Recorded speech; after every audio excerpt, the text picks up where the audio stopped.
What's up, ladies and gentlemen, and welcome back to another episode of AniNews. Now, before I get into the news, you're probably wondering, Sam, where's the diversity been in your content? Where's the news videos and the AniMangas and everything else in between? Well, yes, I'll admit that I've been uploading a fair bit of Fate content, cause realistically, it's the only content I've been consistent with. But there hasn't been that much news lately. Literally, anime strike shut down, and by the time I got off work, everyone had already made a video on it. And since the new season just started, trailers and announcements haven't been popping up as frequently. Don't worry though, cause the news videos are going to return on a more frequent basis, and a special variant of AniManga is in the making for DevilMan and DevilMan Crybaby, which I wanted to let you guys know that I would like your help in making that video. So I thought to myself, why not incorporate the Anime Amino app that wants me to promote them with the making of this future video? Basically, I've been trying to do some research on the source material and the Netflix series to gather different people's perspectives on the show, through which I was able to come across some pretty interesting discussions on the Anime Amino app, which is a really enthusiastic community to say the least, with a lot of features that make forming and finding a community super easy. It also has over thousands of friendly people to interact with at any given time, and lots of discussions and artistic content for pretty much any anime imaginable. For example, I know you all like Fate, so if you have the urge to talk about it to someone, just search it up, click on the Amino community that you want to join, and then boom, you're surrounded by around 3,000 other like-minded people who you could just immediately start talking to. So what I'm getting at is, if you were to go to the DevilMan Crybaby Amino, you can tell that there's quite a bit of fan art, but not too much discussion. So here's what I'm going to do. I'm going to be monitoring the DevilMan Amino for the next week or so. And if you want to help me with my AniManga that will compare the original DevilMan manga to the Netflix series, then just write out a post of how you perceive the anime versus the manga, post it to the Amino, and then I'll consider featuring it during that upcoming video. Alright, so that's enough about that. Now let's get into the previews for today. The first being for the recent announcement of a Yojo Senki movie. Way back on January 9th, during a rerun of the show, they showed this teaser for an upcoming movie. Although it's not the season 2 that we were hoping for, a 2-hour feature film is still something to be pretty hyped for. We didn't get too much other than this teaser and a couple of tweets, but I'm sure we'll be seeing more about it in the future. In other movie news, we got a short 30-second commercial for the new Bungo Stray Dogs Dead Apple movie, which I'll leave in the description along with everything else that I talk about today. Next up, I had actually shown the first preview for this way back in the summer, and to be honest, for a show that's about song and dance, it doesn't look half bad. It's basically a bunch of stage girls who have to compete against each other in tryouts for this prestigious dance troupe. I think that it's the way that they portrayed the auditions in the trailer that seemed to pique my interest, cause normally I don't really care for the cute girls doing cute things anime, which at first glance this seems to be. But if you look a little closer and actually watch the trailer with the audio, you kind of get a feel for the type of grand show that these girls want to be a part of. It looks like it'll be something different from the typical slice of life high school CGDCT. So I'll probably end up giving it a couple episodes when it comes out later in July. Now I've got Netflix's original anime for the spring season called AICO Incarnation. This one being done by Studio Bones, so you already know that there's a fair bit of talent going to be put into this, especially when Netflix is setting the budget.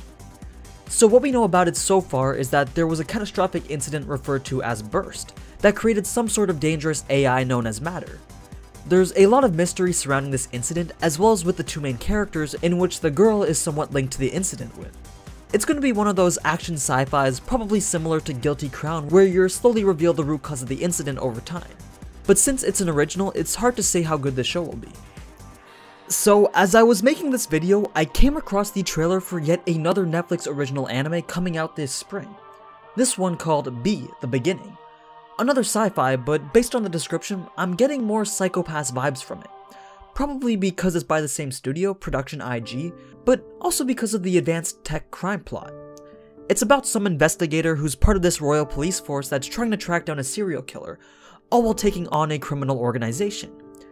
This seems like something that'll be worth watching, no doubt. Then there's Studio Zero G's newest show also set for spring called The Mysterious Story of Tato. To be honest, I don't know if anybody's gonna watch this, so I'll let you figure this one out on your own. Now, in honor of the first boxing anime, Ashita no Joe's 50th anniversary, a new original series on the sport called Megalobox will be getting its own spring series. It's all about our main character Junk Dog and his story in the underground world of boxing, fixed matches and corruption included.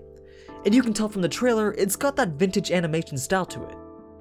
And finally, the last preview I have for today is for a real cute girls doing cute things anime called Comic Girls. Just your slice of life comedy about female manga creators who all live and work together. Seems pretty wholesome, though not my cup of tea, and you can also expect this one in April. Now, moving on to the announcements. A couple of weeks ago there was an event where it was announced that the second season of Kakegurui is in the making. Though the first season has yet to release yet on Netflix, even after airing in Japan more than like 6 months ago, it will finally be coming out next February. So, if you haven't been able to watch it yet, it is a fairly entertaining show that I would recommend. As far as we know, there isn't an expected release date yet, but it would be safe to assume it'll follow the same schedule as it did last year, with a showing initially in Japan, then following up a few months after worldwide. Speaking of Netflix anime, the second season of Castlevania got announced alongside a release date. So not only will the series be returning this upcoming summer, but the season will also be a whole 8 episodes. For those of you that don't know though, that's kind of a big deal since the first season was only 4 episodes. And this is one of the shows where the English voice actors do a damn good job with their performance. So once again, another show that I'd recommend. In other popular anime announcements, we got an official date for High School DxD's 4th season, or at least the season it's coming out in. The report stated that the show will be continuing in the spring season starting in April, so that's only a few months away before everyone's favorite ecchi show makes its return.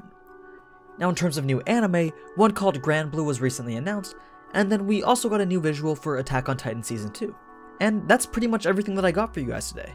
Hopefully you didn't mind the promo at the beginning. I tried to make it as viewer friendly as possible, but don't worry, it's not going to be a common occurrence. Hell, I don't even know if it'll ever happen again.